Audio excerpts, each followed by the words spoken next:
வீட்டுக்கு வந்த நிலா திருப்பி அவங்க வீட்டுக்கு போகக்கூடாதுன்னு நினைக்கிறவங்க நம்ம வீடியோவை லைக் பண்ணிவிட்டு இன்னும் நம்ம சேனலை சப்ஸ்கிரைப் பண்ணாதவங்க சப்ஸ்கிரைப் பண்ணிக்கோங்க. சோழனுக்கு நைட்டோட நைட்டாக ஃபோன் பண்ணி வீட்டுக்கு வர சொன்ன நிலா எப்படியாவது கூட்டிகிட்டு போயிருங்கன்னு சொன்னதுனால சோழன் அதுக்கு ரெடியாக வந்து நிலாவை நைட்டோட நைட்டாக எப்படி கூட்டிகிட்டு போகிறதுன்னு யோசித்து காம்பவுண்ட் சுவரெல்லாம் ஏறி குதிக்க வச்சு நிலாவை காலையிலத்துக்குள்ளே வீட்டுக்கு கூட்டிகிட்டு போயிடுறாரு. அங்கே போய் பார்த்தா சேரன், பாண்டி, பல்லவன், அவங்க அப்பா நடேசன் எல்லாருமே கேட்குறாங்க, என்னம்மா இந்த நைட் டைம் இங்கே வீட்டுக்கு வந்திருக்க, உங்கள் அம்மா அப்பா வந்திருக்காங்களாம்மா, ஏதாவது பிரச்சனையா, என்னாச்சு அப்படின்னு சொல்லி கேட்குறாங்க. அதுக்கு நிலா சொல்கிறாங்க, இல்லை அங்கிள், எந்த பிரச்சனையும் இல்லை, எங்கள் அப்பா வந்து என்னை திருவண்ணாமலை போகணும் கிளம்புன்னு சொல்லிட்டாரு, காலையில் நீ கிளம்பி இருக்கணும், இல்லைன்னா வேறு ஆப்ஷனே உனக்கு கிடையாது அப்படின்னு சொல்லிட்டாரு. அதனால் அவர்கிட்ட இருந்து நான் எப்படி தப்பிக்கிறது, அந்த வீட்டில் இருந்தேன்னா எப்படியாவது என்ன குண்டுக்கட்டாக கூட்டிகிட்டு போயிடுவாங்க திருவண்ணாமலைக்கு, அதனால தான் நான் சென்னையிலேயே இருக்கணும்னு சொல்லி தான் சோழனை நைட்டோட நைட்டாக வர சொல்லியிருந்தேன், அதான் சோழன் வந்து என்னை கூட்டிகிட்டு வந்தார் அப்படிங்கிறாங்க. அதானம்மா பார்த்தேன், என்னடா உங்கள் அப்பா வந்து இவ்வளோ நாளாக இல்லாத பொண்ணு மேலே அக்கறை இப்போ வந்து கூட்டிகிட்டு போயிருக்கிறாரேன்னு நினச்சேன், உன்னை திருவண்ணாமலை கூட்டிகிட்டு போகிறக்கு பிளான் பண்ணித்தான் இங்கே ஒரு வீடே எடுத்து தங்கியிருக்காரா, சரியான வேலைக்காரர் தாம்மா உங்கள் அப்பா அப்படிங்கிறாங்க. ஆமாங்க அங்கிள், அதனால தான் நான் தப்பிச்சு வர வேண்டியதாக போயிடுச்சு, எங்கள் அப்பா இப்படி பண்ணுவாருன்னு நான் நினைக்கவே இல்லை, என்னை பாசமாக தான் வீட்டுக்கு கூட்டிகிட்டு போகிறாருன்னு நினச்சி தான் நானும் போனேன், அன்னைக்கு எனக்கு சொல்லக்கூடிய ரீசனும் எதுவும் இல்லாதனால வேறு எதுவுமே பேச முடியாமல் போக வேண்டியதாக போயிடுச்சு, அதனால தான் அவரோட பிளான் எல்லாம் என்னென்னு தெரிஞ்சதுனால தான் நான் திருப்பி சோழனையே வர சொல்லி வந்துட்டேன் அப்படிங்கிறாங்க. சேரன் வந்துட்டு, ஏமா அங்கே இங்கேயும் ஏறி தாண்டுனுங்கிற ஒன்றும் பிரச்சனை இல்லையாம்மா, சேஃபாக வந்துட்டிங்களா அப்படிங்கிறாங்க. அண்ணா அதெல்லாம் சேஃபாக வந்துட்டேங்கண்ணே, இந்த பாருங்கள் எல்லாமே ஒன்றும் பிரச்சனை இல்லை, நல்லா இருக்கிறேன் அப்படிங்கிறாங்க. சரிம்மா போய் ட்ரெஸ் சேஞ்ச் பண்ணிவிட்டு வாம்மா, சாப்பிட்லாம், நைட்டு நீ அங்கே கண்டிப்பாக இந்த இதில் சாப்பிட்ருக்க மாட்டேன், சாப்பாடு இருக்குமா, நான் தோசை ஊற்றுற சாப்பிட்லாம் அப்படிங்கிறாரு.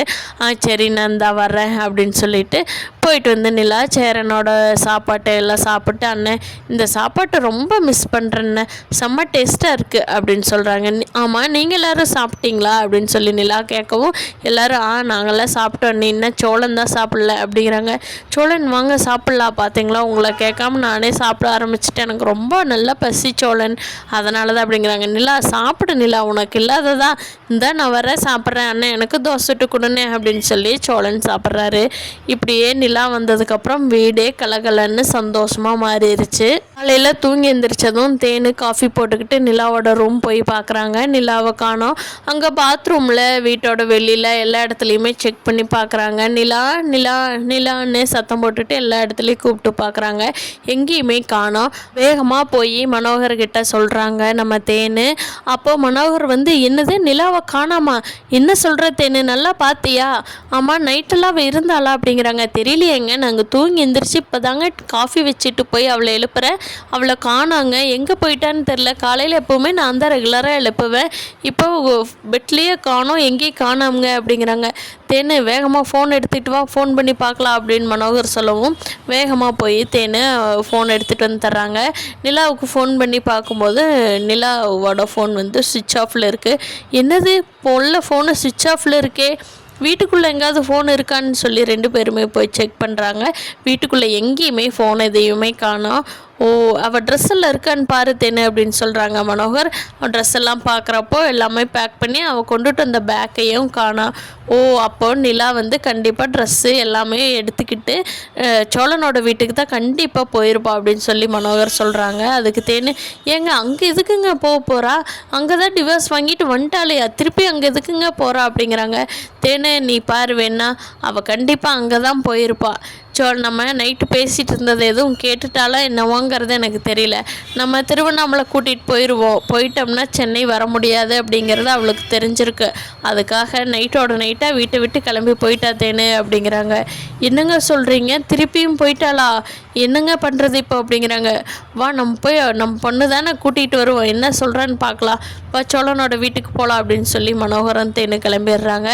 சோழனோட வீட்டுக்கு கொண்டே கார் நிறுத்திட்டு வேகமாக உள்ளே போய் பார்க்குறாங்க. நிலா அங்கே தான் சாப்பிட்டுட்டு உட்காந்துருக்காங்க. நிலாவை பார்த்ததும் ஏம்மா நிலா எப்போ இங்கே வந்த அப்படிங்கிறாங்க. நான் நைட்டாக இங்கே வந்துட்டேன்ப்பா. நீங்கள் எதுக்கு என்ன திருவண்ணாமலை கூப்பிட்றீங்கன்னு தெரிஞ்சிருச்சு, அதனால தான் நான் நைட்டாக இங்கே வந்துட்டேன் அப்படிங்கிறாங்க. ஏம்மா உன்னை திருவண்ணாமலை போயிட்டு வரலான்னு தான் நான் கூப்பிட்டோம், அதுக்காக எதுக்குமா இங்கே வந்த அப்படிங்கிறாங்க. நீங்கள் என்னை கூட்டிகிட்டு போயிட்டு திருப்பி சென்னை என்னை கூட்டிகிட்டே வரமாட்டீங்க, என்னை திருவண்ணாமலையிலே வீட்டிலேயே அடைச்சி வச்சுருவீங்க, எனக்கு நல்லா தெரியும்ப்பா. அதனால தான் நான் திருவண்ணாமலை வரக்கூடாதுன்னு சொல்லி நைட்டாக கிளம்பி வந்துட்டேன் அப்படிங்கிறாங்க. இல்லைம்மா நான் அப்படியெல்லாம் உன்னை பண்ண மாட்டேன், உன்னோட சாய்ஸ் எதுவோ அப்படி தாம்மா நான் நடந்துக்குவேன், உன்னோட விருப்பத்துப்படி தாம்மா விடுவேன், நான் உன்னை கண்டிப்பாக திருவண்ணாமலையிலேயே வச்சுக்க மாட்டேன் அப்படிங்கிறாங்க. இல்லைப்பா நீங்கள் என்னை கண்டிப்பாக கூட்டிகிட்டு வரமாட்டீங்க, எனக்கு நல்லா தெரியும், என்னோடய ட்ரீமான இதையவே நீங்கள் காலி பண்ணிடுவீங்க வீட்டுக்குள்ளேயே அடைச்சி வச்சு அப்படிங்கிறாங்க. ஏம்மா உனக்கு தான் இங்கே டைவர்ஸ் ஆயிடுச்சுல்ல, சோழனோட இவ்வளோ நாள் கல்யாணம் பண்ணியிருந்த கூட இருந்த, ஓகே இப்போ தான் டைவர்ஸ் ஆயிடுச்சுல்ல, உனக்கு இந்த வீட்டுக்கு எந்த சம்மந்தமே இல்லையில, அப்புறம் எதுக்கு இந்த வீட்டில் இருந்துகிட்ருக்குற, வா இந்த வீட்டை விட்டு ஃபஸ்ட்டு வெளியில் போகலாம் அப்படிங்கிறாங்க. அதுக்கு நிலா இல்லை நான் கண்டிப்பாக வரமாட்டேன், எனக்கு சோழனுக்கு டிவோர்ஸ் ஆயிடுச்சுதா, ஆனால் இந்த வீட்டில் இருக்கக்கூடாதுன்னு எந்த சட்டமும் இல்லையே, அதனால் நான் இருக்கலாமே அப்படிங்கிறாங்க. இல்லை உனக்கு இந்த வீட்டுக்கு என்ன சம்மந்தம், இப்போ அதை மட்டும் சொல்லு, நான் உன்னை விட்டுட்டு போகிறேன் அப்படிங்கிறாங்க.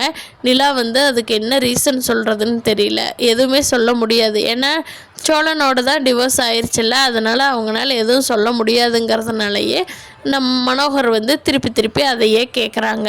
நிலா பதில் சொல்லவே முடியல. அதுக்கப்புறமா கடைசியாக நிலா சொல்கிறாங்க, ஆமாம் எனக்கு இந்த வீட்டுக்கு எந்த சம்மந்தமும் இல்லாதனால தானே என்னை இங்கே இருக்கக்கூடாதுன்னு சொல்கிறீங்க, எனக்கு பேசாமல் சோழனையே கல்யாணம் பண்ணி வச்சுருங்க, நான் இந்த வீட்லேயே இருந்துக்கிறேன் அப்படிங்கிறாங்க. என்னடி உனக்கு பைத்தியமாக பிடிச்சிருச்சு, சோழனை திருப்பி எதுக்கடி கல்யாணம் பண்ணுற, ஆல்ரெடி பண்ணின கல்யாணத்துக்கே டிவோர்ஸ் வாங்குறதுக்கு இத்தனை நாள் ஆயிடுச்சு, இப்போ தான் இந்த பிரச்சனையிலிருந்து வெளியே வந்திருக்கிற, திருப்பியும் போயும் இவ வீடு இருக்கிற லட்சணமும் இவனை கல்யாணம் பண்ணுறியா, உனக்கு என்னடி பைத்தியமாக பிடிச்சிருக்கு அப்படின்னு சொல்லி தேனு சத்தம் போடுறாங்க. அதுக்கு நிலா இருந்துக்கிட்டு இல்லை எனக்கெல்லாம் பைத்தியமெல்லாம் பிடிக்கல, நான் நார்மலாக தான் இருக்கேன், நீங்கள் தான் 2 பேரும் பணம்னேட்டுருக்குறீங்க, எப்போ பார்த்தாலும் பணத்தையே தான் பேசுகிறீங்க, அதை தான் நானும் சம்பாதிக்கிறேன்னு சொல்கிறேன், ஆனால் நான் மட்டும் சம்பாதிக்கக்கூடாது, இப்போ லேடிஸ் மட்டும் வீட்டிலையே இருக்கணும், இது என்னப்பா நீங்கள் பண்ணுறது எனக்கு பிடிக்கலப்பா, அதனால தான் நான் சோழனையே திருப்பியும் கல்யாணம் பண்ணிக்கிறேன், சம்மதம் கொடுத்தா கொடுங்க, இல்லைன்னா நாங்களே போய் கோயிலில் கல்யாணம் பண்ணிக்கிறோம் அப்படிங்கிறாங்க. மனோகருக்கு தேனுக்கும் ஒரே கவலையாக போயிடுச்சு. மாறி 2 பேர் பார்த்துக்கிறாங்க. என்னடி இது இவ இப்படி பேசுகிறாளே அப்படின்னு சொல்லி மனோகர் சொல்லவும், தேனு பாருங்க இவளுக்கு எவ்வளோ வாய் பேசுகிறான்னு, நம்ம கூட இருக்க வரைக்கும் எதுவும் பேச தெரியாமல் அமைதியான பொண்ணாக எவ்வளோ பொறுப்பாக இருந்தா, இப்போ அந்த குடும்பத்து பழக்கமே இவளுக்கு ஒட்டிக்கிச்சு, ரவுடிசம் பண்ணுறது என்ன, எதிர்த்து கேள்வி கேட்கறது என்ன, பேசுறது என்ன, எல்லாமே ரொம்ப மோசமாயிட்டா இந்த குடும்பத்திலேயே இருந்து இந்த 1 வருஷமா அப்படின்னு சொல்லி தேனும் மனோகரும் வேற வழியே இல்லாமல் ஒருத்தர் முறைச்சிக்கிட்டு அவளை என்னதான் பண்ணுறது, கையை ஓங்கி அடிக்க போகலாமா அப்படின்னு சொல்லி மனோகர் யோசிச்சுக்கிட்டு இருக்கிறாரு. பார்க்கலாம் ஃப்ரெண்ட்ஸ், நிலாவை கண்டிப்பாக இந்த வீட்டிலேருந்து பிரித்து கூட்டிகிட்டு போக முடியாது. அடுத்து மனோகரும் தேனு என்ன பண்ண போகிறாங்க அப்படிங்கிறத பொறுத்திருந்து பார்க்கலாம். இந்த வீடியோ பிடிச்சிருந்தால் லைக் பண்ணிக்கோங்க, நீங்கள் என்ன நினைக்கிறீங்கன்னு கீழே கமெண்ட் பண்ணுங்கள். தேங்க்யூ.